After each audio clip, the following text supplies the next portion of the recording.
កូនអ្នកស្រែក្រក្រៃមានត្រឹមចិត្តស្មោះភក្តីម្ដាយថ្លៃអូនមិនត្រូវការជួបស្នេហ៍មិនសាសមនឹងវាសនា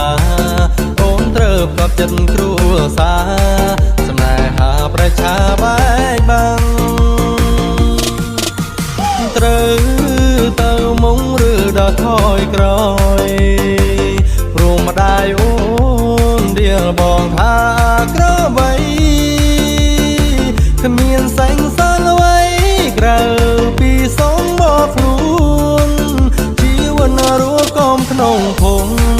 មានឈ្មោះជាកូនអ្នកស្រែក្នុងដីសងឃើមអ្វី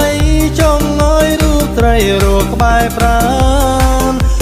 បីបងកូនអ្នកស្រែតែស្រែបងគឺស្រែប៉ិនបើគេក្បន់ចិន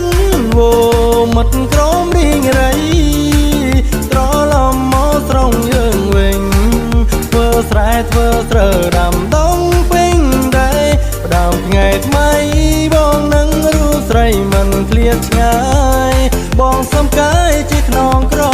បី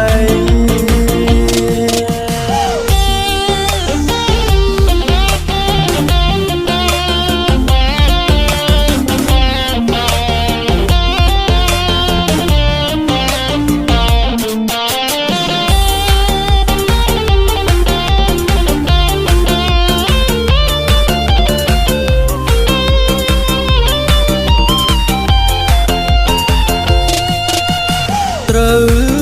ទៅមុងឬដល់ថយក្រោយ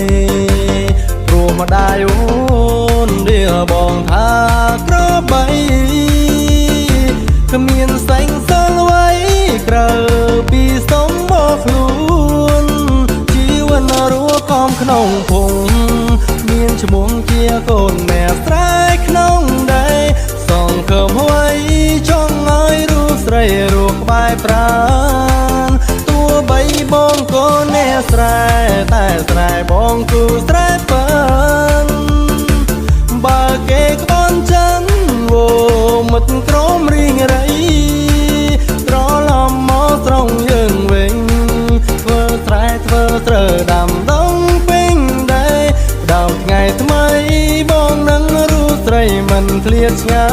យបង